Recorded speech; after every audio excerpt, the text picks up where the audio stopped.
So you want to know how Android activity lifecycles work?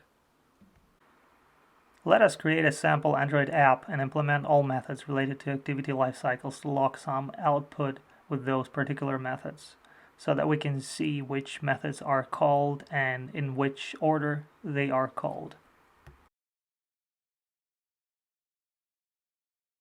OnCreate method is called when the activity is first created.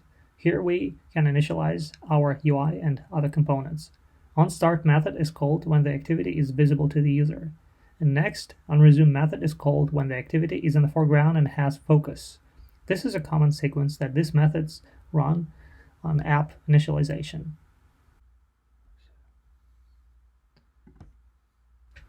Now, say when a user taps Home button and the app is sent to a background, the activity is no longer in the foreground and has lost focus. When this happens, OnPause method is called. Next, the activity becomes no longer visible to the user and OnStop method is called. When the user navigates back to the activity, OnRestart method is called.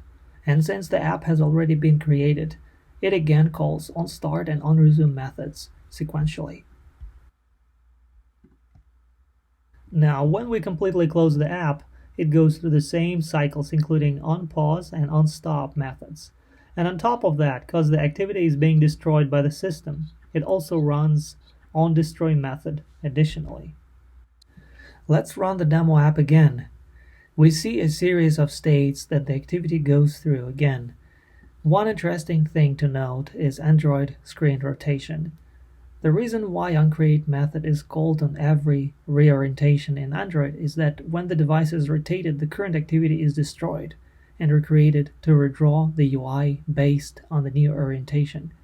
As a result of OnCreate method is called again to recreate the activity, and any initialization or setup that was done in the OnCreate method before will be executed again.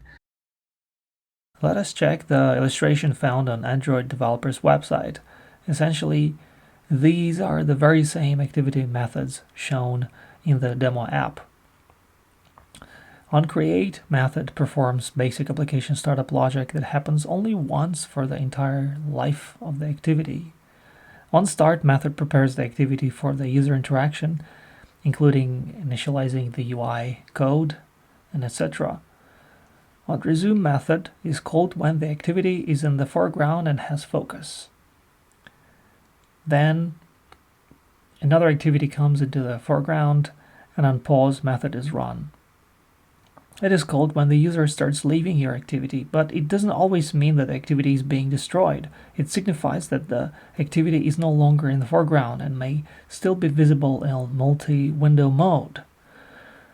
OnStop method is called when your activity is no longer visible to the user. It can also be called when the activity finishes running and about to be terminated.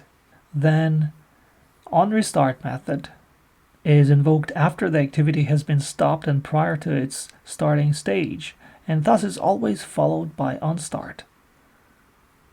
And when any activity is revived from background to the foreground. OnDestroy method is called before the activity is destroyed for two reasons: when the user dismisses the activity or finishes called, or when a configuration change like device rotation that we discussed previously or multi-window mode occurs and the system temporarily destroys the activity.